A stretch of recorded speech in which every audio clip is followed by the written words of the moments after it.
Eh bien, si vous le voulez bien, nous allons démarrer. Bonjour à tous, bienvenue et avant tout un grand merci pour votre présence à cette Expert Room, de notre édition 2021 de Sync Éducation et Recherche, dans laquelle on va essayer une édition dans laquelle on va essayer de se projeter sur le monde de l'après-Covid. Je suis Jean-Philippe Brally, je suis directeur adjoint de la rédaction de Newstank et j'ai donc le plaisir d'animer cette Expert Room qu'on a intitulé de la confiance dans la science. Une confiance qui a été mise à l'épreuve par cette crise sanitaire, une crise qui a aussi généré une autre épidémie, celle des fake news, on l'a vu, mais également une explosion des publications scientifiques de qualité parfois discutable pour certaines d'entre elles, et une crise qui, plus globalement, aura révélé des relations pour le moins compliquées entre scientifiques, médias, en public. Alors, face à ces évolutions, plusieurs questions se posent. Comment faire le tri dans cette avalanche d'informations et de résultats scientifiques pour extraire les plus fiables, les plus pertinentes? Quel impact sur les stratégies scientifiques des acteurs de la recherche, sur leur collaboration, sur leur communication? Quelles actions concrètes aussi menées sur le terrain au niveau local pour rapprocher la science et la société? Et puis, bien sûr, comment lutter contre cette véritable peste des fake news? Voilà autant de questions passionnantes auxquelles nous allons tenter de répondre dans l'heure et quart qui vient, et ce grâce à nos 5 intervenants que je remercie aussi vivement d'avoir accepté notre invitation et que je vais donc tout de suite vous présenter. On a donc le plaisir d'avoir avec nous aujourd'hui Anne-Catherine Rota, consultante en Research Intelligence chez Elsevier. Bonjour Anne-Catherine. Bonjour à tous. Bonjour. On a aussi avec nous Antoine Crouan, directeur exécutif de l'École des sciences de l'Institut Gustave Roussy, qui lève la main pour dire qu'il m'entend bien. Donc la technique marche. Alors, on a eu un petit bruit parasite. On a aussi avec nous Abdelatif Miraoui, directeur de l'INSA de Rennes, ancien président de l'Université de Marrakech et président honoraire de l'Agence universitaire de la francophonie. Bonjour Abdelatif Miraoui. Et puis, on a avec nous Bertrand Montubert, conseiller régional délégué à l'enseignement supérieur et la recherche de la région Occitanie, et aussi ancien président de l'Université Toulouse 3, Paul Sabatier. Et puis, on a la chance aussi d'avoir avec nous un chercheur, Grégoire Borst. Grégoire Borst, qui est professeur de psychologie du développement et de neurosciences de l'éducation à l'Université de Paris, et aussi directeur du LabCID, le laboratoire de psychologie du développement et de l'éducation de l'enfant. Bonjour Grégoire Borst. Bonjour. Alors, avant de leur passer la parole, je rappelle à tous ceux qui nous suivent et qui sont connectés à cette Expert Room de ne pas hésiter déjà à relayer en direct sur Twitter notre Expert Room avec le hashtag SyncDu21. N'hésitez pas aussi à vous présenter par écrit et à poser des questions en direct par écrit. Et puis, vous pouvez aussi liker les questions, comme on dit, les questions qui défilent. Et c'est aujourd'hui ma collègue Marine Dessau de notre nouveau site Campus Matin qui est aux manettes pour nous faire remonter justement certaines des questions des auditeurs. Donc, Marie, si tu m'entends, un grand merci d'avance pour ton aide. Alors, pour démarrer, je vais me tourner d'abord, et espérons que la connexion soit bonne, parce que juste avant de lancer l'Expert Room, on a eu quelques frayeurs techniques, mais on va y arriver. Je me tourne d'abord vers vous, Anne-Catherine Rota. Depuis votre point d'observation privilégié chez l'éditeur scientifique Elsevier, est-ce que vous pouvez nous dire quel constat vous faites sur cette explosion de publications scientifiques avec la crise Covid? Que disent les chiffres concrètement? Et puis, nous dire aussi si vous observez des évolutions notables dans la manière finalement de faire de la recherche et dans les collaborations entre acteurs de la recherche à la lumière de cette crise sanitaire. Voilà, Anne-Catherine, je vous laisse la parole pendant 5 à 7 minutes, comme ça on fera un tour de table au départ de cette conférence. Et je crois que vous avez quelques visuels très parlants à nous montrer pour répondre à ces premières questions que je peux peut-être lancer.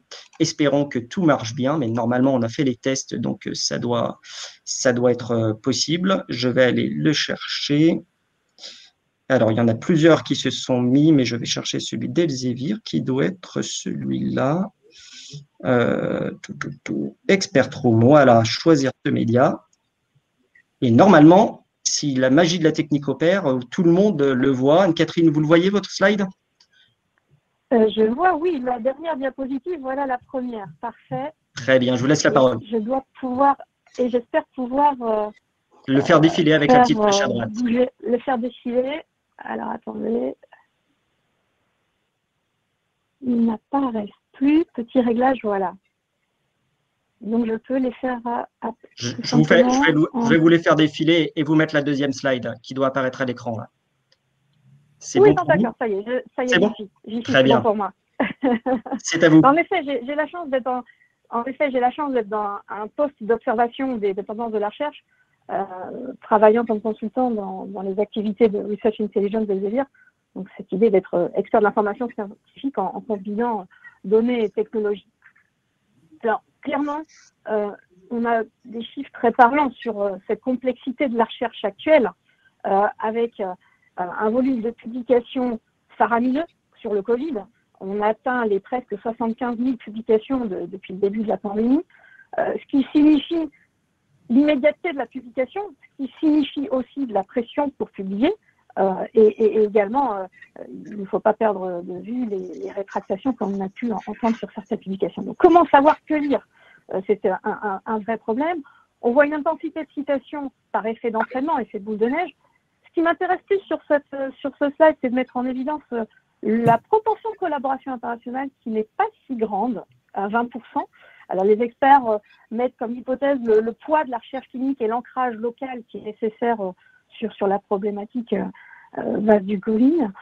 Néanmoins, c'est assez notable.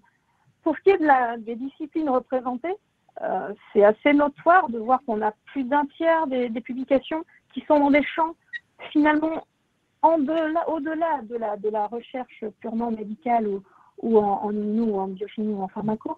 Donc c'est assez intéressant également. Si on creuse au-delà de ça sur cet aspect interdisciplinaire, là vous voyez des visuels qui représentent notre analyse des réseaux de co-citation des chercheurs. Le but c'est d'évacuer les silos thématiques et de regarder comment les chercheurs travaillent ensemble. Donc on forme des clusters de documents dans tout Scopus, qui représente 25 000 revues, 5 000 éditeurs, et les actes de conférence également, et de repérer les champs de recherche là où l'on voit le plus grand momentum, pour ensuite positionner sur la carte, où on a une redistribution des disciplines autour de la roue, de distribuer ces clusters où on voit une grande activité des chercheurs entre eux. Et ça fait apparaître clairement ce grand boom de l'interdisciplinarité, alors que ce soit en partant de sujets évidemment mis en évidence ici dans le momentum, c'est sur des sujets comme l'ARN que j'ai souligné là dans le premier rectangle. Ça va être également ce qu'on peut voir sur les mouvements, l'analyse des mouvements d'opposition à la vaccination. Ça va être aussi l'input des sciences humaines et sociales et des arts pour venir accompagner dans les soins aux patients et aux personnes qui ont été atteintes du Covid. Voilà, donc on est sur des chiffres qui finalement viennent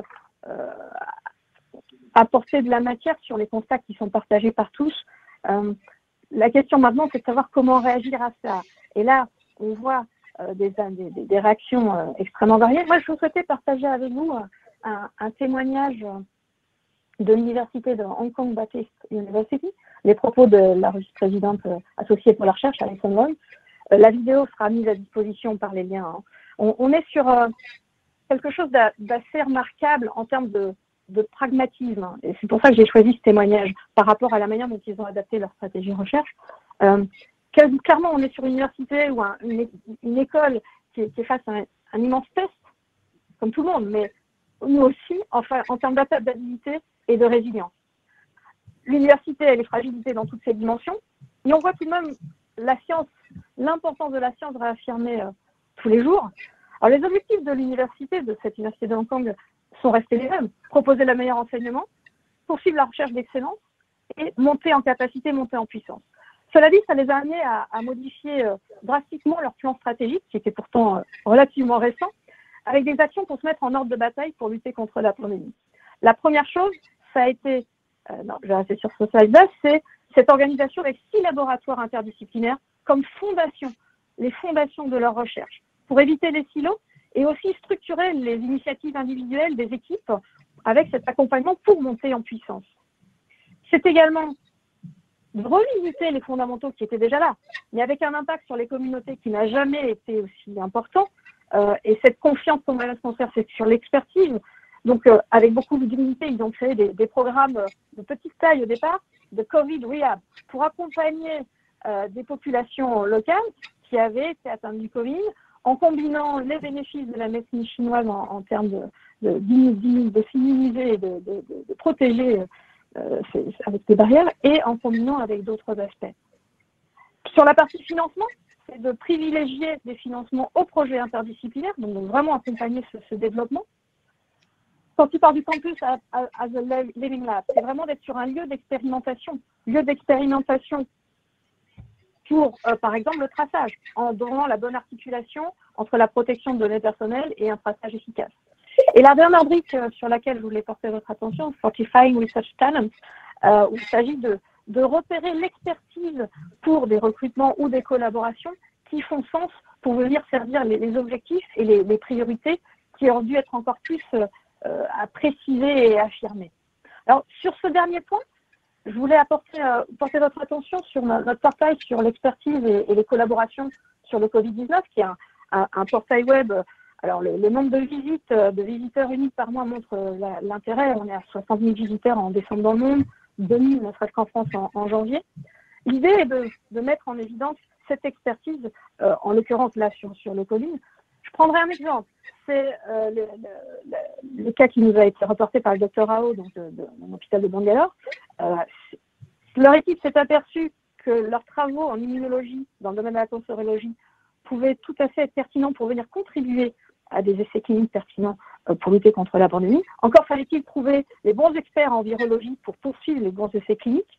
Et il s'agissait de repérer une liste de potentiels candidats à valider ensuite naturellement, mais dans un temps très limité. Donc ça a été leur utilisation de cette plateforme pour repérer des acteurs, dont le chercheur Rafi Ahmed, qui correspondait en tout point, et ils ont pu le valider naturellement ensuite. La donnée data n'est que pour détecter du potentiel et doit ensuite être confirmée ou infirmée par les interactions. La technologie utilisée, c'est du data mining, c'est utiliser notre outil de fingerprint pour récupérer, extraire les concepts clés de recherche sur une information agrégée à l'échelle d'un auteur, d'une unité de recherche. Et tout ça, aujourd'hui, c'est sur les publications, sur ce portail, dans l'urgence, mais il s'agit de pouvoir l'analyser aussi sur toute nature de données, et pas seulement les publications, bien entendu. Voilà, c'était ce que je voulais partager comme constat aujourd'hui de ce qu'on entend, de ce dont on peut témoigner en ces chiffres. Mais je vais maintenant laisser la place aux autres participants à la table ronde pour recueillir leur vision. Un grand merci Anne-Catherine pour ces informations et ces premiers chiffres assez stupéfiants quand même, faut bien le dire. Je pense que tout le monde aura en tout cas retenu les informations, mais surtout celles de près de 75 000 publications scientifiques sur la Covid depuis le début de la crise. C'est assez stupéfiant. Je vais me tourner, parce que la transition est toute faite, je vais me tourner vers Antoine Crouan, parce que les chercheurs de l'Institut Gustave Roussy sont directement confrontés, hein, comme d'autres, à cette explosion du nombre de publications scientifiques. Et pour y faire face, Gustave Roussy a lancé notamment une newsletter pendant la crise pour faire le tri, pour analyser et ne retirer que ce qui compte, entre guillemets, vraiment dans cette avalanche de publications. Voilà, Antoine Crouan, est-ce que vous pouvez nous expliquer peut-être avant tout, après on reviendra peut-être sur d'autres projets, mais juste en quelques minutes pour démarrer l'aventure de cette newsletter. Tout à fait, ce fut une aventure et entièrement basée sur la confiance. La confiance essentiellement, puisque l'Institut Gustave Roussy est un institut de cancérologie, la confiance, son premier objectif était auprès des 40 000 patients qui passent par an chez nous, et donc de rassurer ou d'apporter les informations au fur et à mesure essentielles à travers nos salariés, les 3 000 salariés de Gustave Roussy, et à travers les 700 chercheurs, puisque nous avons 300 médecins-chercheurs et 300 et 400 autres chercheurs dans toutes les disciplines de la cancérologie. On sait que la cancérologie, c'est la maladie de l'ADN, et donc l'ADN a été beaucoup, bien sûr, au centre de toutes les recherches et de toutes les avancées. Donc assez rapidement, étant un centre lié à l'université Paris-Saclay, avec tous les instruments de soins, recherche et enseignement, eh bien, l'équipe des documentalistes s'est mise à 100% à rechercher tous les préprints à travers les impact factors, à travers les numéros ORCID des signataires, et à mettre en relation les uns et les autres dans toutes les disciplines et toutes les spécialités de la cancérologie, qui allaient aussi bien de la biologie à la génomique qu'aux sciences humaines et sociales. Et on a beaucoup travaillé, y compris avec des psychologues, pour essayer de transférer des informations. Sur la base très simple des publications ou des préprints de nos premières équipes, Gustave Roussy a été l'un des premiers centres à travers l'imagerie, pour ne prendre que cet exemple, et c'est validé récemment dans le Lancet Communication, dans Nature Communication, que sur les images de scanners, ont été capables de prévoir qui pouvait rentrer dans une pathologie grave ou pas, et qui a fait, avec Central Supélec, l'objet d'une publication intéressante. Et donc, dans tous les domaines qu'il peut y avoir dans un hôpital et un centre de recherche, nous avons été capables de pouvoir mettre en place cette newsletter 3 fois par semaine qui irriguait de façon centrifuge vers l'ensemble de notre personnel dans un premier temps pour qu'ils puissent mieux communiquer avec les patients. Et puis, assez rapidement, cette newsletter a été envoyée sur les réseaux sociaux et on a bien vu sur les réseaux sociaux des nœuds de focalisation de gens intéressants, intelligents, rayonnant eux-mêmes. Et de centrifuge à centrifuge, on a fini par, en francophonie, nous avions fait le choix de mieux communiquer et de communiquer en francophonie, de pouvoir faire un abstract d'une grande publication, même en préprint, pour la moitié à peu près des articles, une dizaine d'articles à chaque newsletter, et puis l'autre moitié, eh bien, nos propres personnels réfléchissant et faisant une synthèse d'un préprint qui allait être publié. Donc 10 000 les 4 premiers mois, c'était 10 000 publications qui sont passées par les mains des documentalistes, une visioconférence assez rapide chaque matin pour décider les choix et pouvoir éditer, valider, avec une importance très très forte aux synthèses, aux infographies. On a beaucoup travaillé avec la direction de la communication pour essayer de synthétiser et d'être force de conviction ou force de transmission d'informations. Merci beaucoup pour cette première explication. Et cette newsletter, si j'ai bien compris, est devenue maintenant pérenne. Elle s'appelle Good to Know, c'est ça? Voilà, on s'est aperçu que cette idée de vulgariser nos connaissances avait un effet extrêmement fort en interne, chacun découvrant qu'il y avait de véritables pépites au sein de Gustave Roussy, permettant à des unités ne travaillant pas forcément ensemble de pouvoir construire des protocoles de recherche, et puis très clairement de pouvoir, vis-à-vis de nos patients, vis-à-vis de la grande communauté de ces 40 000 patients, vis-à-vis des 100 000 donateurs, vis-à-vis y compris de nos tutelles, que pouvoir décrypter la formidable explosion des informations et des découvertes en cancérologie, ce qui veut dire la biologie, Gustave Roussy est devenu un des temples de la biologie dans tous ces domaines, et bien que ça avait une véritable puissance de feu, une puissance pédagogique, et que cette transparence nécessaire était un vrai plus. Merci beaucoup, Antoine Courant. Je voulais passer la parole à Bertrand Montubert, mais j'ai l'impression qu'il s'est déconnecté, donc on va un petit peu changer l'ordre. Je vais passer la parole à Grégoire Borst, peut-être. C'est vrai qu'on l'a dit en introduction, cette crise sanitaire, elle a aussi généré donc beaucoup de publications scientifiques, mais aussi beaucoup de fake news. Ça a été quand même un marqueur depuis le début de cette crise. Et ces fake news, c'est justement un des sujets que vous étudiez de près au sein de votre laboratoire, Grégoire Borst. Je crois que vous étudiez même plus précisément les facteurs impliqués dans le fait qu'on adhère ou pas à une fake news ou à une théorie du complot. Et Dieu sait s'il y en a eu depuis le début de cette crise Covid. Alors, dites-nous peut-être ce que vous avez découvert de manière vulgarisée et en quoi vos résultats pourraient aider à lutter contre les fake news. Grégoire Borst. Alors oui, effectivement, ce qu'on essaye de faire au laboratoire, c'est d'essayer de comprendre quels sont les facteurs cognitifs et socio-émotionnels qui explique notre difficulté à distinguer les fausses des vraies informations et notre tendance à adhérer à certaines thèses complotistes. Parce qu'il faut pas oublier que il y a un cerveau récepteur de l'information et que pour l'instant, dans notre combat contre les fausses informations et la diffusion des informations, on a beaucoup pris, je dirais, la problématique de l'ordre de l'émetteur de l'information. Donc, on a des systèmes de régulation, on a des experts qui viennent d'une certaine manière diffuser l'information, mais on voit bien aussi la limite de cette problématique-là, c'est que BFM TV présente certains chercheurs comme des experts, qui sont des experts dans un domaine, mais qui ne le sont pas forcément dans d'autres. Je peux parler, je veux dire, très librement de ça, parce que c'était le cas notamment pour un chercheur de mon université qui a, à longueur d'écran, raconté des choses sur la problématique des masques, alors qu'il n'a aucune compétence dans ce domaine-là, mais qui était présenté comme un expert. Donc, on voit bien que la problématique, elle est aussi de comment on arrive à développer dans le cerveau de chacun des individus des mécanismes de pensée critique, finalement, par rapport à l'information.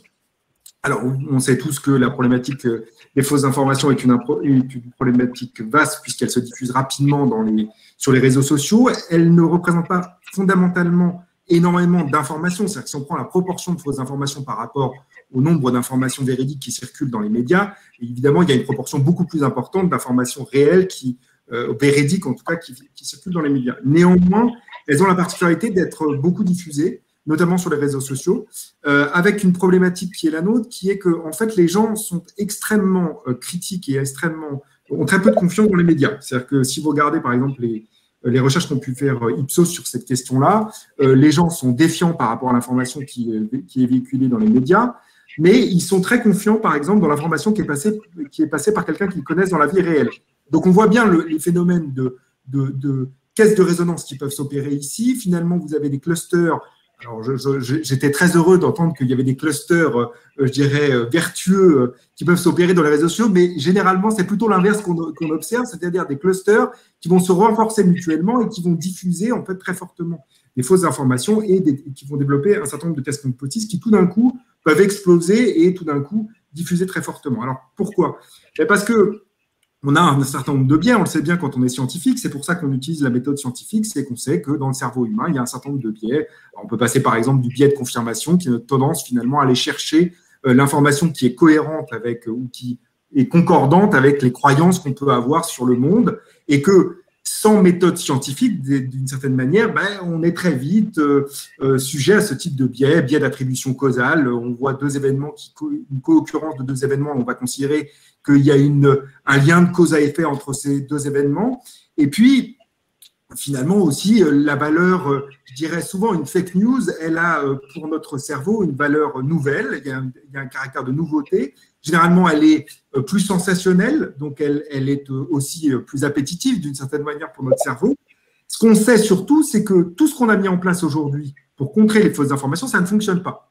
C'est-à-dire que du point de vue des données qu'on a, nous, en psychologie et en neurosciences, on voit bien qu'effectivement, par exemple, le fait de taguer les fausses informations, ça n'a pas d'effet positif sur la capacité à discerner les fausses des vraies informations, parce qu'on a deux phénomènes complémentaires qui vont aller à l'encontre d'une certaine manière du tagging des fausses informations.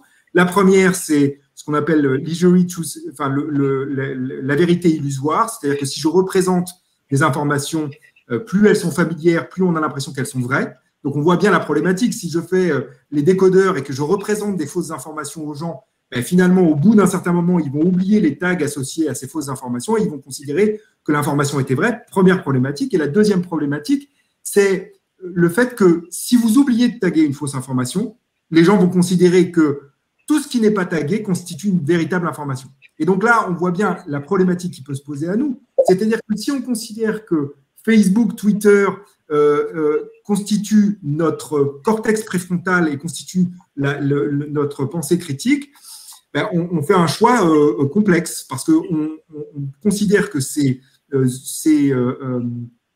entreprises privées, finalement, jouent le rôle que devrait jouer notre cerveau, c'est-à-dire notre capacité à discerner les vraies et les fausses informations. Donc, ça pose une vraie question, c'est-à-dire comment on va combattre cette problématique-là. Et nous, c'est un peu le choix qu'on a fait au laboratoire, c'est effectivement d'essayer d'étudier quels pourraient être les mécanismes qui permettraient d'aider finalement les individus à prendre des décisions sur l'information auxquelles ils sont exposés. Non pas en leur disant c'est une vraie ou une fausse information, parce que ça ouvre finalement un certain nombre de problématiques quand on fait cela, mais plutôt en les armant intellectuellement pour avoir la capacité justement à mettre en place un certain nombre de stratégies pour évaluer l'information. Merci beaucoup pour cette première vision sur vos travaux qui sont vraiment passionnants et on le comprend ô combien important à la lumière de l'évolution qu'a pris un peu cette crise avec ces fake news.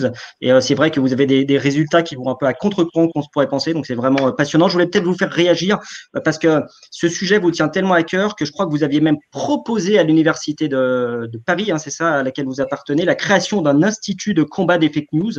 Est-ce que vous pouvez nous dire deux mots sur ce projet qui finalement peut-être pas été accepté parce qu'il y avait d'autres enjeux à l'époque pour l'université, puis qu'il y a déjà un institut des données, je crois, c'est ça, à l'université de Paris?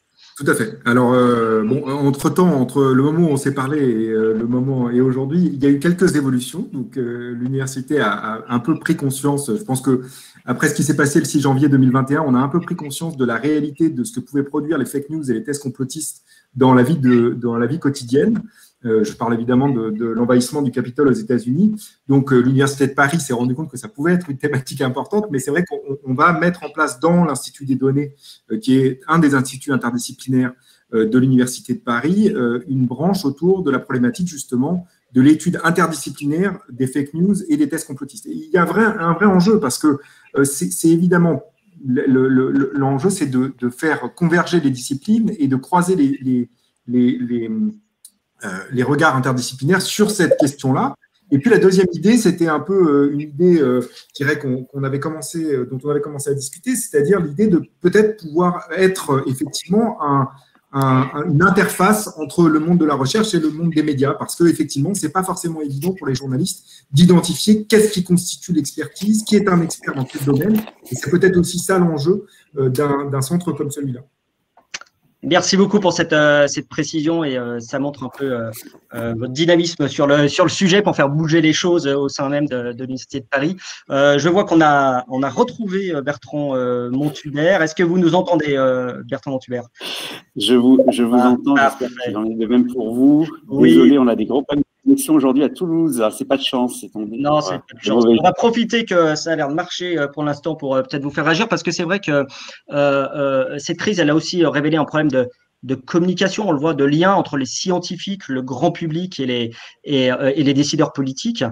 Problème qui nécessite peut-être des solutions innovantes. Et justement, je voulais vous faire réagir en premier parce qu'en région Occitanie, vous vous apprêtez à lancer un laboratoire des transitions pour faire travailler ensemble chercheurs, techniciens et acteurs de la décision publique.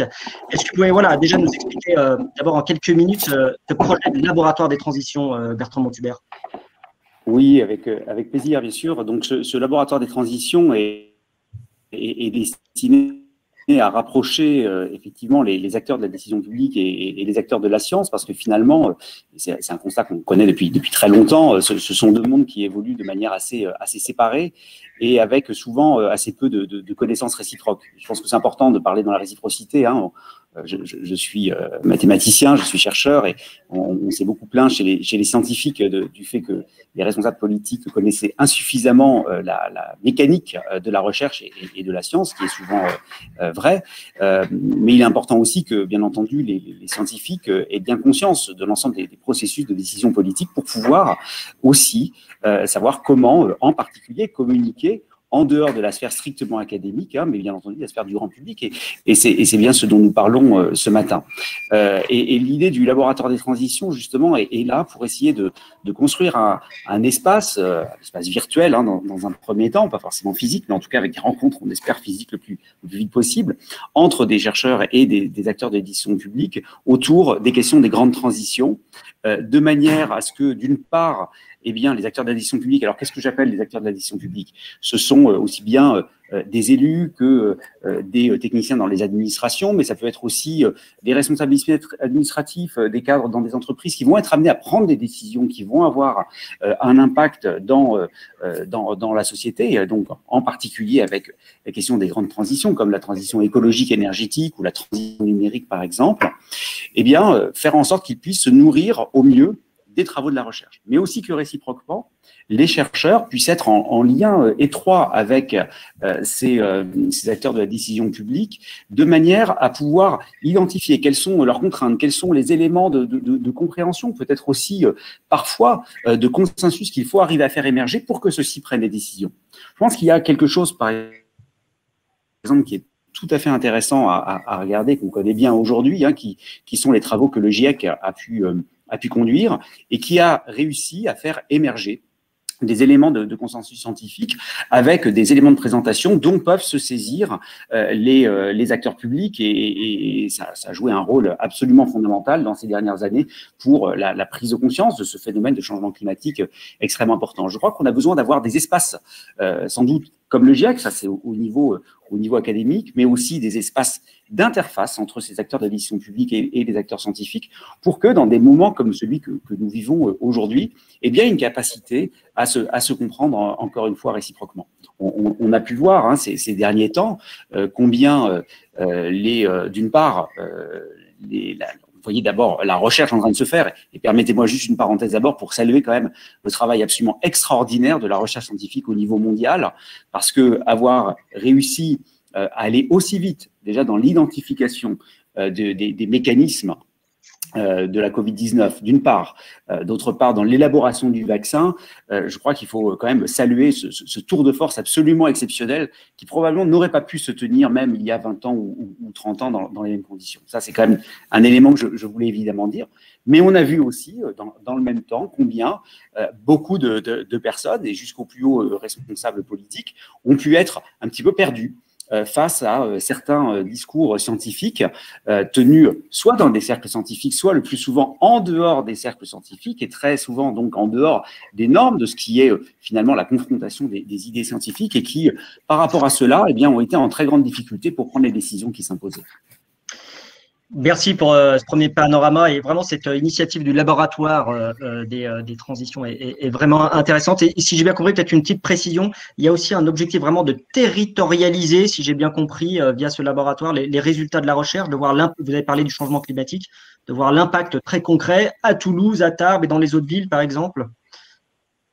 Ah, je crois qu'il ne pourra pas me répondre parce qu'on l'a reperdu. On a eu la chance quand même de l'avoir, mais je vois en revanche qu'Abdelatif Miraoui est connecté. Alors, Abdelatif Miraoui, bonjour. Je vois que votre micro a l'air éteint, donc je ne sais pas si vous pouvez vous-même l'activer. Oui. On vous entend, donc c'est parfait. On voulait vous avoir, on est ravis de vous avoir avec nous aussi, parce que c'est vrai que on a parlé beaucoup en fait de la confiance dans la science, et elle passe aussi par un engagement finalement des acteurs scientifiques pour aller à la rencontre du grand public et des médias. Et il y a une catégorie d'acteurs qu'on a l'impression, c'est peut-être une impression, mais d'entendre assez peu, ce sont les ingénieurs. Alors, vous qui dirigez une école d'ingénieurs reconnue, l'INSA de Rennes, est-ce que vous partagez ce sentiment d'une trop faible présence des ingénieurs dans la médiation scientifique, et puis, que faire, si oui, pour que les ingénieurs aillent plus à la rencontre finalement du grand public et des médias? Abdelatif Miraoui. Oui, merci. D'abord, bonjour à tous les collègues, et désolé pour ces difficultés un peu de connexion.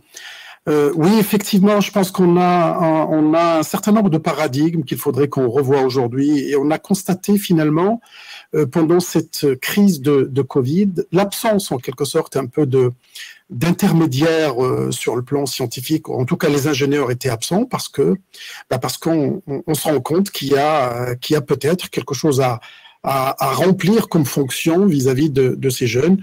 C'est ce que j'appelle en général les power skills. En tout cas, on doit les former à la culture médiatique pour qu'ils puissent vulgariser et participer au débat. Et on a vu pendant cette crise qu'il y avait beaucoup de sociologues, beaucoup de médecins, beaucoup je dirais d'économistes, mais il y a très peu d'ingénieurs, et je pense qu'on en a de plus en plus besoin, parce qu'en général, ils sont pragmatiques et qui peuvent peut-être apporter les réponses sur des questions qu'ils maîtrisent et qu'ils connaissent de manière pragmatique.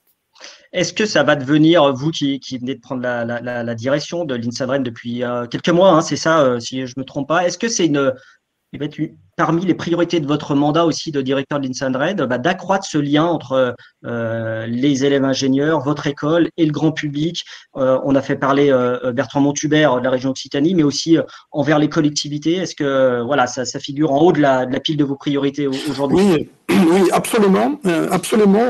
On constate que, et ça c'est tout le groupe INSA qui est en train de réfléchir finalement à j'allais dire, un peu faire bouger notre modèle et intégrer ces paramètres de vulgarisation, ces paramètres aussi d'intervention dans le débat public, parce que ça permet d'abord de nourrir l'opinion, mais aussi de nourrir nos politiques et les secteurs sur lesquels on peut s'exprimer aujourd'hui, qui sont sur la table et sur le débat.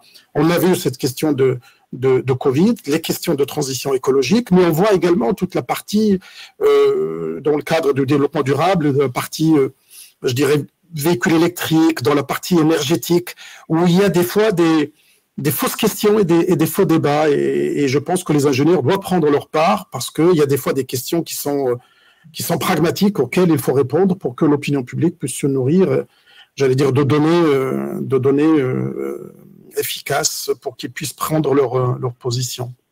Et je pense qu'on a besoin, vous savez, aujourd'hui, dans les écoles d'ingénieurs et dans toutes les écoles d'ingénieurs françaises, on a entre 25 et 30% de contenu dans les sciences humaines et sociales. Et dans les sciences humaines et sociales, bien évidemment, il y a ces aspects de culture, des aspects de communication, des aspects aussi de maîtrise des phénomènes hors champ de spécialité. Mais malheureusement, c'est fait de manière un peu séparée. Ça veut dire que ce sont des modules que les jeunes peuvent prendre, j'allais dire un peu de manière séparément. Enfin, je donne l'exemple concret des développements durables. Vous trouvez souvent des initiations, des sensibilisations sur la question, alors qu'aujourd'hui, l'ingénieur doit travailler sur ces problématiques déjà dans la conception du produit. Ça veut dire que tout le travail scientifique doit intégrer ces paramètres de développement durable, de transition écologique. Je donne ces exemples-là, mais bien évidemment, tout le reste, c'est ce que j'appelle aujourd'hui plutôt les power skills, parce que souvent, on les vulgarise avec les soft skills, mais aujourd'hui, les soft skills ne remplissent plus cette mission. Il faudrait que le jeune soit capable de répondre à des problématiques sociétales et non pas à un phénomène physique bien déterminé. Et bien évidemment, cette participation dans le débat public fait partie de ces compétences. Et j'insiste beaucoup là-dessus parce que souvent, les jeunes aujourd'hui, lorsqu'ils ont un diplôme, enfin en tout cas notre génération, on faisait des études, on avait un emploi et on pouvait y rester, j'allais dire presque toute notre vie. Et mon ami Bertrand, on est dans le même âge et dans la même situation. Ben on a eu un emploi dans lequel on vit. On a des collègues qui ont fait les mêmes études que nous. Ils sont à General Electric, à Alstom. Ils finissent toute leur carrière dedans. Et je pense qu'on a des jeunes aujourd'hui qui vont changer 10, 15 fois, 20 fois d'emploi. C'est une ubérisation de l'emploi. Et je pense qu'on devrait avoir des cerveaux élastiques. Et pour avoir cette élasticité, on est obligé d'introduire ces paramètres, j'allais dire de communication, ces paramètres, ce que j'appelle de power skills, qui permettent aux jeunes de pouvoir se recadrer et de pouvoir retrouver une position dans la société. Merci pour cette analyse et cette vision depuis votre fonction à l'INSA, mais aussi depuis vos précédentes fonctions de président d'université et à l'AUF. Je profite qu'on ait Bertrand Montubert parce que je crains tellement que vous déconnectiez que je vais vous faire réagir tout de suite. Je vous posais une question dans le vide parce que vous êtes parti mais vous êtes revenu. Il y a aussi dans ce laboratoire des transitions une volonté, je crois, de territorialiser fortement la recherche et donc l'impact, par exemple, du changement climatique, mais vraiment pour telle ville, tels habitants. Est-ce que vous pouvez nous confirmer un petit peu que cette territorialisation est un facteur très important pour vous? Oui, il est effectivement crucial. C'est vrai que nous avons en région Occitanie une grande ambition, c'est-à-dire de devenir la première région d'Europe à énergie positive. Ça se traduit par une stratégie importante qui, évidemment, mêle le développement des énergies renouvelables, la réduction des consommations, etc. Mais derrière, on a besoin d'avoir un scénario robuste de la manière dont le scénario de changement climatique va affecter notre région. Et en fait, quand on regarde ces questions-là, eh bien, on se rend compte que ça n'est pas simple du tout. Quel va être l'impact du changement climatique quand on est en Lozère, quand on est à Sète, au bord de la mer, ou bien quand on est à Tarbes ou enfin à Toulouse, au sein d'une grande métropole?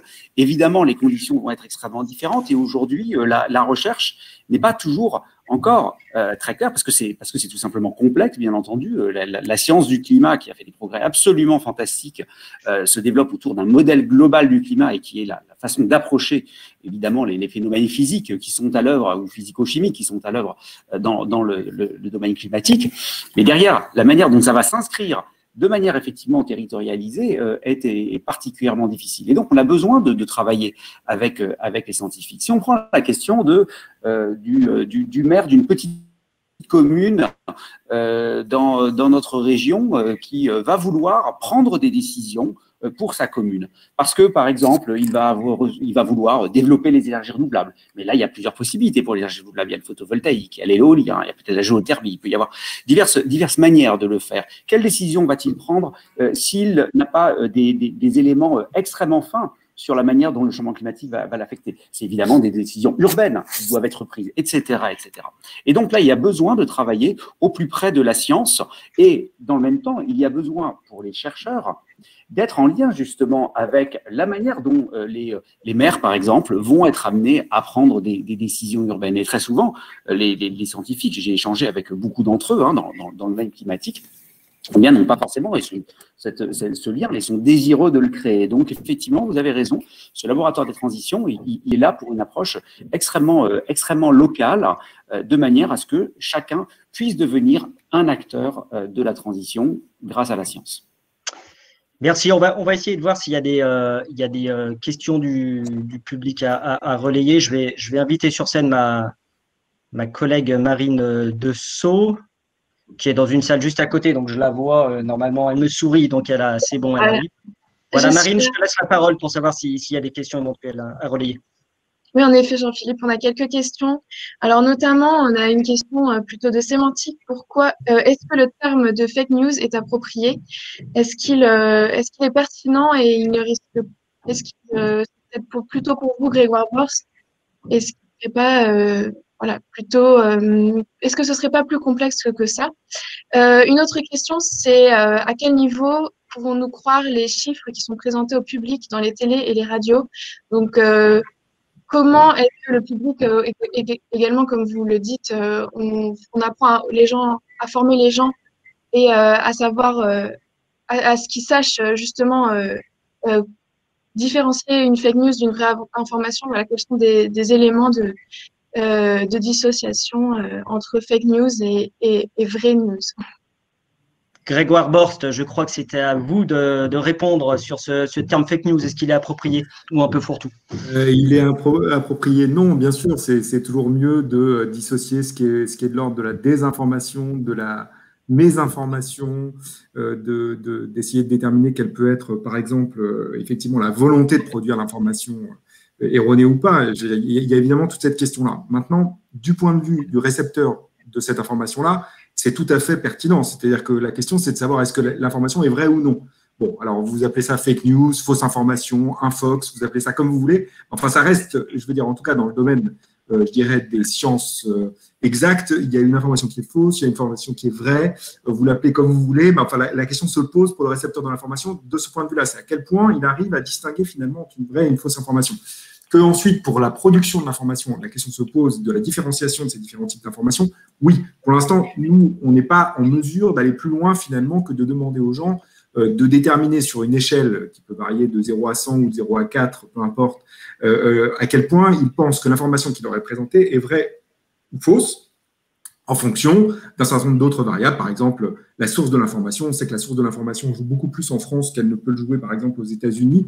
Il y a une tradition beaucoup plus importante dans d'autres cultures de la comparaison de l'information en fonction des différents médias. C'est moins le cas en France. En France, je dirais, on a des médias de référence, Le Monde, Le Figaro, Libération et autres. Et en gros, si on lit l'information dans ces trois médias, généralement, on a à peu près une vision globale de ça. Après, sur la question de comment on apprend aux gens finalement à distinguer les vraies des fausses informations? D'une part, c'est une question ouverte, qui reste ouverte à la recherche. De façon assez surprenante, il y a très très peu de recherches sur la discrimination de l'information et ses capacités à développer ses compétences d'évaluation de l'information, notamment à l'adolescence. Je rappelle que c'est quand même un enjeu, puisque entre 10 et 12 ans, les enfants, les jeunes adolescents se retrouvent avec un terminal numérique qui leur permet d'accéder à toutes les informations. Et qu'en plus, ils vont chercher l'information sur des sites qui ne sont pas forcément les mêmes que les nôtres. Je vous rappelle que leur source première d'information, c'est YouTube, avec toute la problématique, effectivement, que c'est une plateforme qui diffuse de l'information, mais que ce n'est pas une plateforme qui produit de l'information et qui n'a donc pas les mêmes standards que d'autres types de créateurs d'information. Et puis, la dernière chose, c'est que je pense qu'il y a un déficit de culture scientifique dans notre pays, pas de connaissances scientifiques. Il y a une vraie nécessité de repenser notre formation scientifique au collège, au lycée.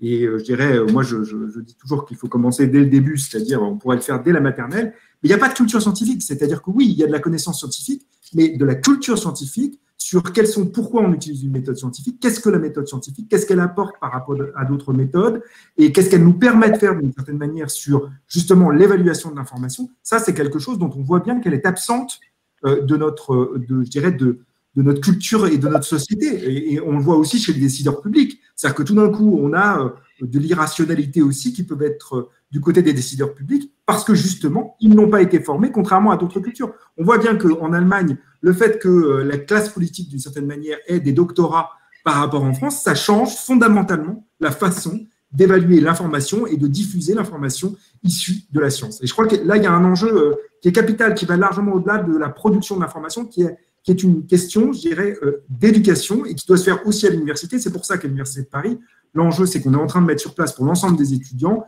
des modules justement sur apprendre à penser. Et je crois que c'est fondamental. Aujourd'hui, quel que soit que vous fassiez des sciences humaines et sociales, que vous fassiez de la science, des sciences dures, il faut qu'effectivement, on apprenne aux étudiants à penser de façon critique. C'est un enjeu. Je rebondis là-dessus, parce que c'est un thème central, et peut-être faire réagir Antoine Crouan peut-être là-dessus, sur effectivement l'éducation scientifique. D'une certaine manière, vous, de par ces outils que vous développez pour aller plus au contact des patients, vous faites aussi un peu d'éducation scientifique. Et il y a aussi un sous-sujet sur lequel je vais vous faire réagir, ainsi que peut-être Anne-Catherine Rota, c'est il y a aussi l'éducation des médias. On l'a vu, il y a eu beaucoup de ce qu'on appelle les préprints, donc vous me corrigerez si je me trompe, mais des publications qui sont diffusées sur certaines plateformes, mais qui n'ont pas encore été validées par les pairs, en tout cas qui ne sont pas encore publiées dans une revue scientifique. Et peut-être que beaucoup de journalistes et le grand public aussi les ont pris pour argent comptant, ce qui a peut-être un peu pollué le débat parce que ça n'a pas été complètement validé. Qu'est-ce que vous pensez, vous, de cette explosion des préprints qu'il y a eu? Est-ce que c'est une bonne chose ou une mauvaise chose, ou un peu entre les deux? Réponse à la première question sur l'interdisciplinarité. L'École des sciences du lanceur a été créée à Gustavussi en 2012 avec l'Université Paris-Saclay pour intégrer volontairement des sciences non médicales, donc les ingénieurs, et très très rapidement on s'est aperçu dans la recherche qu'il nous fallait absolument des bioinformaticiens, puis après des bio-ingénieurs, et voire même des biomathématiciens, et créer au sein de ces mêmes écoles qui appartiennent maintenant à l'Université Paris-Saclay, de créer de vraies filières, de ne pas avoir uniquement un chercheur en biomathématiques, mais de créer de vraies filières de biomathématiques, de bioingénierie, nous permettant, ce qu'on a fait récemment en publication, de pouvoir tracer avec l'intelligence artificielle sur des analyses de scanners les pathologies graves ou rentrant dans le Covid grave. Donc ça, cette interdisciplinarité et ce croisement entre la verticalité d'une science et la transversalité obligatoire, et vraiment cette interface est un nœud qui a, Gustavussi en tout cas, au moment du Covid, a été absolument prodigieux. Ça crée une effervescence, ça crée une bonne connaissance entre les uns, une meilleure connaissance entre les uns et les autres, sachant que chacun, dans sa grande spécialité verticale, connaissait le reste du monde. Et là, je reviens à la seconde partie de la question. La source était très simple. Je crois que nous n'avons en 22 newsletters de 10 pages fait circuler aucune fake news, uniquement par la source. C'est-à-dire qu'un champignon nouveau débarquant dans la science sans aucune référence orchide, sans aucune, c'est pas possible, ou ça peut exister, mais la sérendipité existe peut-être en science, mais très très clairement, assez rapidement, avec une simple analyse par nos documentalistes de la source et du ResearchGate ou de l'orchide de la personne éditant ce préprint, nous étions convaincus que nous pouvions aller plus loin, avec une ligne de conduite très forte, mais ça, les scientifiques le savent, on ne fait pas de prédiction, on fait très peu de prévisions, ça ce sont les météorologistes, éventuellement on fait des projections, mais à partir de là, toute la science est dite et on avance. Je vais faire réagir Anne-Catherine Rota peut-être sur ce phénomène qui a peut-être pris de l'ampleur avec cette crise Covid, cette multiplication des préprints. Quel regard vous portez, vous, depuis chez Elsevier sur ce phénomène-là? Alors, naturellement, les transformations des modèles pour mettre à disposition le contenu scientifique, on est au cœur du sujet. On ne peut pas ne pas être dans ce mouvement de mettre à disposition les préprints. C'est ce qui va se passer d'ailleurs dans la base de données Scopus de ce semestre, où on est sur des jeux de préprints avec des labellisations au plus possible, parce que finalement on est sur une problématique d'avoir ces labels qui sont demandés. Alors soit c'est par en effet les sources d'où proviennent les documents, d'être dans des réseaux de chercheurs, d'être, comme le disait Antoine Crouan, on est sur c'est rare que ça tombe comme ça de nulle part. On est dans une science qui se construit sur l'épaule des gens en revenant sur des résultats passés et leur combinaison, leur articulation. Mais ça met tout de suite sur la table le sujet de la fiabilité de cette information et de pouvoir garder cet œil. Alors, si on a la culture scientifique combinée à l'esprit critique, qui est la brique essentielle au cœur de cela, on va pouvoir manier ces nouveaux supports, si je peux dire, en tout cas ces supports qui ne sont pas nouveaux, mais qui sont nouvellement diffusés et mis à disposition de manière immédiate, de pouvoir en prendre la bonne partie, tout en se méfiant effectivement, puisqu'évidemment, que ce soit des décisionnaires politiques, que ce soit la société, que ce soit des cliniciens, que ce soit des médias, cette circulation d'informations a pu parfois laisser penser, puisque c'était disponible, et bien ça avait été validé d'une certaine manière, alors que ce n'est pas forcément le cas. Peut-être une sous-question, parce que j'en vois une là, qui est intervenue sur le chat. Voilà, Michel Bessières, je la cite, dit voilà, face à l'explosion des publications, ça conduit à une recherche dont le premier but est devenu celui de produire des publications que les organismes, les institutions d'évaluation comptent. Peu importe l'intérêt et la qualité, c'est le nombre qui compte. Donc, bon, je pense que vous avez peut-être une réponse à ça, mais ça pose, c'est vrai, plus globalement, cette question un peu de l'infobésité, vous avez parlé, hein, plus de 75 000 publications scientifiques. Est-ce que là, on n'est pas face à une limite et est-ce qu'il ne faut pas repenser peut-être la manière de publier? C'est clairement au cœur de nos réflexions, hein, sur cette importance de prendre en considération la perversité de ces dispositifs et le lien avec l'évaluation. Ça fait beaucoup d'années qu'on est dans cet accompagnement de comprendre ces tendances, ces données de la recherche, qui évidemment servent en partie sur de l'évaluation, et c'est essentiel de guider, là aussi c'est une question de culture et de pédagogie, pour traiter avec discernement ces données et de ne pas être dans de l'évaluation sur la base d'un impact factor d'un journal ou d'un H-index d'un chercheur, ce qui n'a pas de sens. Donc on est dans cette utilisation responsable de la masse d'informations et aussi des indicateurs qui sont issus de cette masse d'informations. Mais en effet, c'est une réflexion qui n'est pas nouvelle et elle est extrêmement importante parce qu'on voit qu'on est arrivé à des limites de volume et il y a toutes ces problématiques aussi de débat sur les saucissonnages des publications pour faire du nombre. On a une maturité qu'on voit se créer dans certains territoires tout de même sur ces aspects, en combinant toujours le quantitatif au qualitatif, d'être dans une évaluation responsable. Et c'est très important le rôle que joue l'évaluation et il s'agit de le faire de manière mesurée. Peut-être faire réagir Abdelatif Miraoui là-dessus, si tous les paramètres techniques sont au rendez-vous, parce que c'est vrai que c'est peut-être maintenant à l'INSADREM, mais vous avez été aussi président d'université, président de l'AUF, donc vous avez une vision aussi des universités et des écoles d'ingénieurs qui font de la recherche aussi. Qu'est-ce que ça vous évoque, vous, cette multiplication des prépines, ces questions sur l'évaluation de la recherche, peut-être entre trop publications centrées?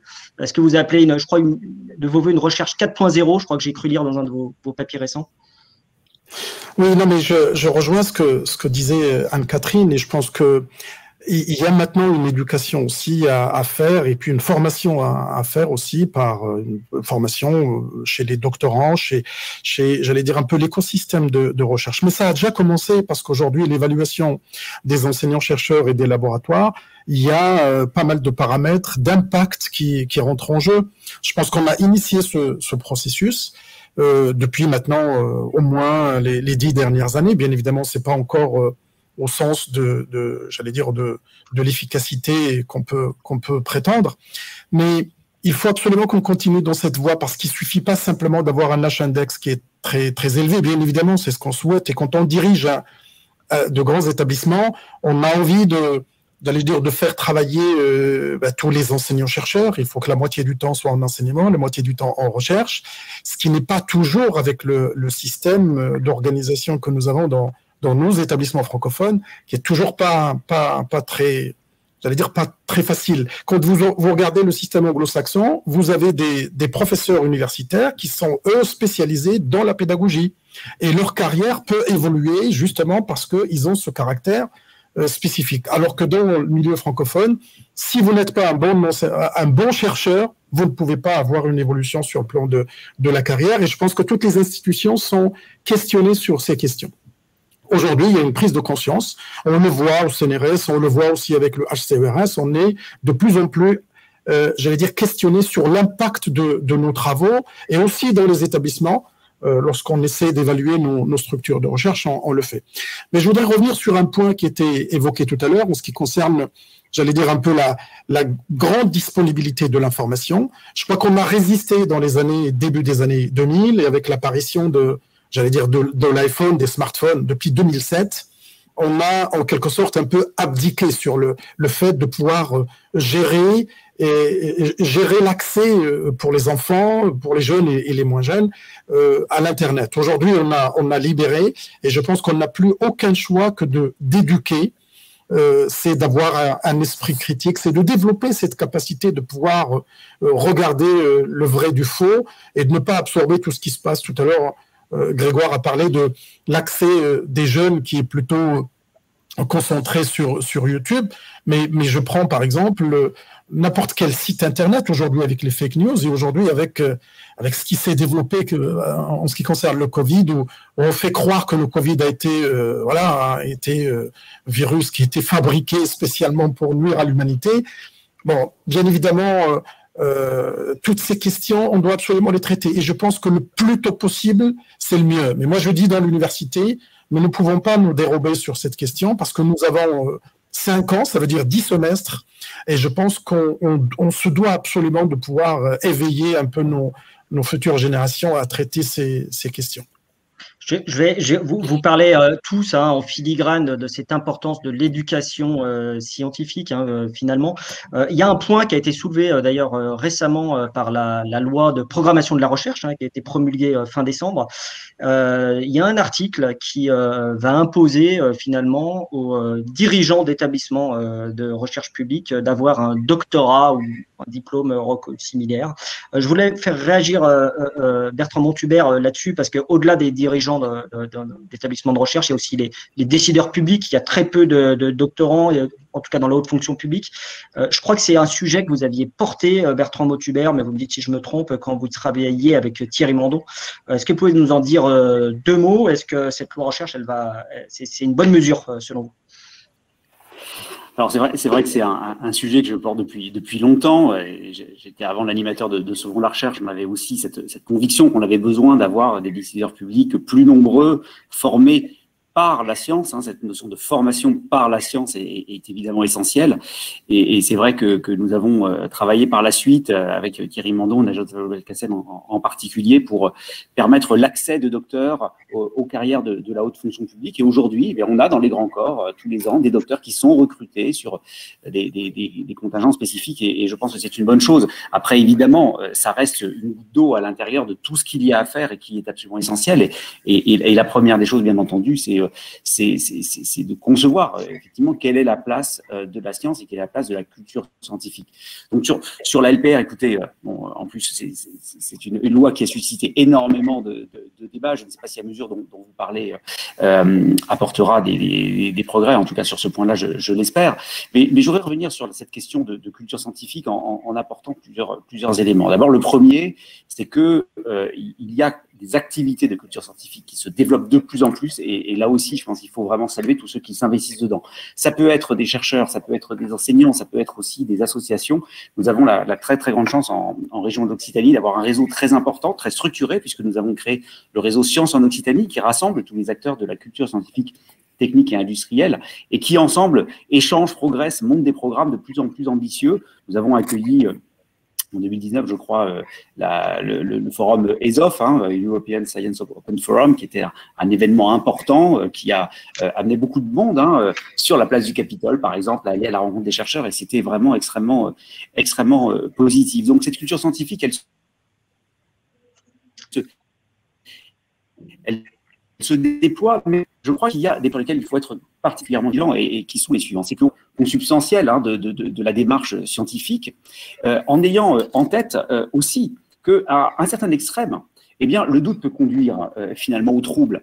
Je vais reprendre cette citation que j'aime beaucoup du mathématicien Henri Poincaré qui disait « Douter de tout ou tout croire, ce sont deux solutions également commodes qui, l'une et l'autre, nous dispensent de réfléchir. » Voilà, douter de tout ou tout croire, eh bien, ça nous dispense de réfléchir. Et effectivement, ceux qui ne doutent de rien et donc qui croient tout, mais ceux qui aujourd'hui, et ils sont de plus en plus nombreux, doutent de tout parce que finalement, à chaque fois qu'ils vont voir une information, ils ont l'impression qu'il va y avoir une information contradictoire et au fond, ils ne savent plus où se ranger, eh bien, se retrouvent pour certains, dans les cas les plus extrêmes, à se tourner vers le complotisme. Il faut se souvenir de tous les cas qui ne sont pas du tout extrêmes et de gens tout simplement qui sont paralysés, qui ne savent plus quoi croire, qui ne savent plus quoi et surtout qui ne savent plus comment agir.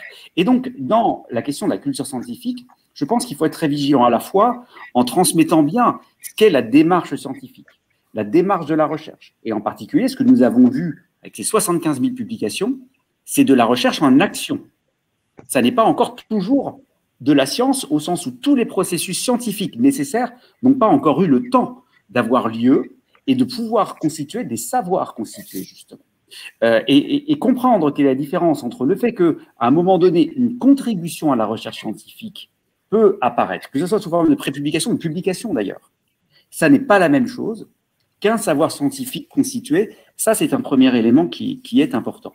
Et puis un deuxième élément, c'est aussi des éléments là, de compréhension scientifique, et je le lance juste très rapidement et je laisse la parole aux autres, mais ça m'intéresserait d'avoir en particulier la réaction du panel. Je crois qu'on a une grande difficulté dans nos sociétés à comprendre ce qui n'est pas linéaire. On a été beaucoup formé en termes scientifiques sur la linéarité. Et d'une certaine manière, voir que la Terre est plate, c'est faire une approximation linéaire de la sphère, hein, en réalité, hein, d'accord ? C'est le plan tangent de la sphère. Eh bien, quand vous le regardez localement, eh bien, on voit que la Terre est plate. Eh bien, c'est un petit peu la même chose sur beaucoup de phénomènes, et en particulier, on le voit avec la crise du Covid-19, qui justement, l'épidémiologie ne se base pas sur des fonctions linéaires, mais plutôt sur des exponentielles. La grande difficulté à comprendre ce que c'est qu'une exponentielle, et donc il faut réagir au moment où les signaux sont extrêmement bas, parce que sinon, ça va aller extrêmement vite dans la progression. On voit que c'est quelque chose qui n'est pas compris et qui pose un véritable problème dans la décision politique. Je pense qu'on le voit même en ce moment même avec les décisions sur le confinement qui ont été repoussées, d'une certaine manière, sous l'angle « attendons de voir ». Et ça, c'est une incompréhension face à ce phénomène exponentiel. Et quand on l'applique à un autre sujet qui est par exemple celui de la biodiversité, avec la capacité finalement à de l'extinction d'espèces, avec des évolutions par exemple, dans les données environnementales qui peuvent être relativement faibles, et bien là aussi, c'est des choses, je pense que nous n'avons pas l'habitude de les comprendre. Là aussi, il faut développer la culture scientifique, je crois. Avant de faire réagir les intervenants, la priorité est toujours aux questions du public. Je me tourne vers Marine, qui, je crois, a peut-être une question donc, à transmettre. Je l'invite sur scène. Marine, il y a une autre question du public peut-être à transmettre à nos intervenants? Oui, en effet. Alors, il y a une question. Non, voilà. Alors, une question de Dominique Leglu, qui est directrice éditoriale de Sciences et Avenir, qui demande… Bonjour Dominique. Qui a remarqué qu'avec la crise du Covid-19, on a vu la multiplication des comités de conseil, les hautes autorités, les agences sanitaires et les experts en tout genre, notamment sur les médias. La question, ce serait à qui faire confiance et comment les sélectionner. Alors, j'imagine qu'il ferait partie de ce laboratoire des transitions dont vous nous parleriez, mais comment les sélectionner et comment voilà, dédier le palme d'experts dans telle ou telle thématique à un chercheur. C'est vrai que c'est assez intéressant parce que cette question du conseil scientifique présidé par Jean-François Delfraissy suscite des critiques. Et c'est vrai que dedans, il y a à la fois des médecins et des scientifiques qui parlent à la fois des fois sur leur casquette de scientifique, des fois de médecins, etc. Je vais me tourner peut-être pour répondre en fait vers Antoine Crouan parce que à l'IGR, il y a des chercheurs et des médecins-chercheurs. Voilà, sur ce choix des experts, Antoine Crouan, pour alors décider dans ces conseils-là ou après pour vulgariser auprès du grand public, est-ce que vous avez un avis un petit peu, est-ce qu'il y a des choix qui sont bons, des choix qui sont mauvais? Non, je ne m'exprimerai pas sur le conseil scientifique, bien sûr. Non, la multidisciplinarité, l'interdisciplinarité, est quelque chose de très, très important. Et donc, plus on est capable de mettre mettre en valeur et de mettre ensemble ces gens, et on voulait aborder l'annuaire dynamique que nous sommes en train de créer à Gustave Roussy. On s'est aperçu que dans les 700 chercheurs de Gustave Roussy, certains ne se connaissaient pas dans des disciplines croisables ou croisées pour lesquelles on avait quelque chose à mettre en avant. Et c'est un des sujets que nous allons créer et réaliser là, dans les semaines qui viennent, d'avoir un annuaire dynamique permettant à chacun de mieux se connaître. Je ne parle là que du petit temple de la biologie qu'est Gustave Roussy, mais ça vaut pour tous les autres. Et ces intercroisements se feront de manière, je pense, naturelle entre chercheurs. Effectivement, vous évoquez ce portail, hein, je crois, que vous êtes en train de lancer. Il vous a été inspiré par une structure américaine, je crois un peu la mecque de la recherche sur le cancer, le MD Anderson à Houston, c'est ça? Oui, le MD Anderson a fait le choix non pas d'un annuaire statique, hein, où tous les CV seraient additionnés, mais d'aller vers un annuaire dynamique, donc en l'occurrence Cure, porté par Elsevier, sur lequel on adjoint une propre activité rédactionnelle, hein, éditoriale avec des mini-CV, et le tout lié à la DRH et au système informatique, nous permettant à la fois d'avoir cet annuaire dynamique, online, mis à jour, et avec des développeurs, je dirais, assez automatisés. Et les newsletters ont permis à ce que certains chercheurs, à Gustave Roussy même, dans des sciences très verticales, puissent se connaître. Mais là, c'est très clairement une volonté de le faire à l'échelle du monde. Il y avait un volet de la question aussi sur ce choix des experts avec ces comités scientifiques qu'on a vu fleurir, hein, parce qu'il y a eu le conseil scientifique, le CARE, etc. Bon. Peut-être là faire réagir quand même Abdelatif Miraoui sur voilà, le choix des experts dans ces comités, comment on choisit des experts, sur quelle base, et puis peut-être aussi ensuite Bertrand Montubert, puisque vous êtes à l'interface recherche, enseignement supérieur et politique. Ben oui, effectivement, c'est toujours très compliqué. C'est parce que, bien évidemment, dans le monde de la recherche et dans le monde scientifique, on a une verticalité, qui est très importante. Et on voit que les phénomènes aujourd'hui sont vraiment des phénomènes multidisciplinaires. On le voit avec cette situation du Covid. C'est pas simplement trouver le vaccin, c'est aussi comment gérer pour que le vaccin ne se répande pas. Et là, vous avez pratiquement toutes les disciplines qui sont concernées. Si je prends la problématique de la mobilité, vous avez pratiquement toutes les disciplines des sciences humaines et sociales, des mathématiques, de l'automatique, enfin de tout. Et donc, on a besoin de plus en plus d'avoir des expertises fines sur des domaines bien particuliers. Mais il y a également aussi dans la formation qu'il faudrait qu'on introduise ce paramètre et tout à l'heure, Montubert a évoqué, vous avez évoqué la question de formation des docteurs, en tout cas la prise, je dirais, ou plutôt le recrutement dans les hautes fonctions de docteurs, mais il faut absolument qu'on arrive aussi à changer un peu de paradigme dans nos formations doctorales, parce qu'on a fait les écoles doctorales, mais il va falloir les amplifier pour les former également sur les éléments transversaux. On a maintenant peu d'heures par rapport aux anglo-saxons, donc on n'a pas des formations aussi poussées, et il faut qu'on arrive à les élargir. Et je pense qu'aujourd'hui, l'expertise, elle est même recherchée dans la transversalité, donc on est dans des situations un peu plus, je dirais, un peu plus difficiles qu'avant. On a le compliqué, mais on a le complexe. On sait résoudre le compliqué, mais on a beaucoup de phénomènes qui sont complexes. Et sur ces questions qu'il va falloir qu'on remodeler en quelque sorte un peu nos méthodes de formation, y compris pour les docteurs. Ça veut dire la formation par la recherche. Je vois qu'il y a peut-être Antoine Crouan, Anne-Catherine Rota, et puis je voulais faire réagir Bertrand Montubert. Donc, vraiment 1 minute chacun, parce que là, je vois qu'on essaie de vraiment respecter les horaires. Peut-être Bertrand Montubert sur ce choix des experts, la place des sciences humaines et sociales aussi dans ce conseil scientifique qui est peut-être trop faible. Très, très important, effectivement. Alors d'abord, le choix des experts, il est évidemment, si j'avais une formule magique, je serais ravi de la partager avec tout le monde. On sait très bien qu'on n'en a pas. Je crois que ça va dépendre de deux choses. La première, c'est quand même la capacité d'auto-organisation de la communauté scientifique. J'évoquais tout à l'heure le GIEC, il a réussi avoir une auto-organisation effectivement qui me semble assez exemplaire et qui a permis de dégager des éléments de consensus. Après, ça reste encore exceptionnel malheureusement. Donc le point peut-être essentiel, c'est d'abord de travailler, je pense, avec les établissements d'enseignement supérieur et de recherche dans les choix et pas faire des choix qui soient uniquement dictés par, alors surtout pas par de la connivence politique, ça serait complètement absurde, ni même simplement des relations connues, mais s'appuyer sur ces organismes. Mais au fond, ce qui est important derrière, c'est au-delà du choix des experts, c'est la capacité à recevoir ce que disent les experts et à les recevoir évidemment en les confrontant éventuellement à d'autres paroles quand c'est nécessaire et à les mettre évidemment en débat. Anne-Catherine Rota et ensuite Antoine Crouan, très rapidement. Oui, je réagissais sur la nécessité de travailler sur les ponts entre des acteurs chacun à son métier. On a des scientifiques, on a des décisionnaires politiques et on a une problématique de sémantique. D'ailleurs, qui est aussi vrai dans l'interdisciplinaire par ailleurs, pour comprendre des mêmes réalités, des objets qui vont être décrits avec des mots différents. On travaille en ce moment, essayer de travailler, de comprendre quelles sont les relations entre les documents de type politique ou des documents de type OCDE ou des politiques de la Commission européenne, des documents de travail, et le lien avec les publications scientifiques, pour essayer de tracer quelle est cette corrélation. Et on s'aperçoit que le travail énorme, il est sur la sémantique. C'était mon commentaire. Antoine Crouan.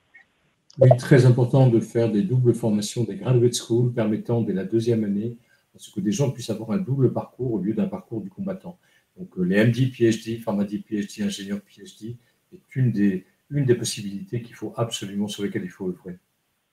Je vois que Grégoire Borst a levé le doigt. Alors, est-ce que c'était pour réagir ou pas? Non, je vais revenir sur plusieurs choses parce que j'ai entendu plein de choses très intéressantes. Je voulais juste dire à Bertrand Montubert qu'il y a une très belle publication dans PNS sur la problématique de justement la compréhension de la courbe exponentielle par les individus, notamment dans le cadre de la diffusion du virus, et qui montre qu'il suffit qu'on explique aux individus les biais qu'ils peuvent avoir justement de penser le monde de façon linéaire pour que non seulement ils soient capables et plus en mesure de comprendre la courbe exponentielle, mais aussi ça a un effet sur l'adoption des gestes barrières. Donc, il y a une publication dans PNS de 2020 qui est très intéressante là-dessus. Donc, je suis entièrement d'accord avec vous là-dessus. La deuxième chose sur les préprints, je voulais quand même dire une chose, c'est que le temps de la science n'est pas le temps de la décision politique. Le temps de la science, c'est un temps long.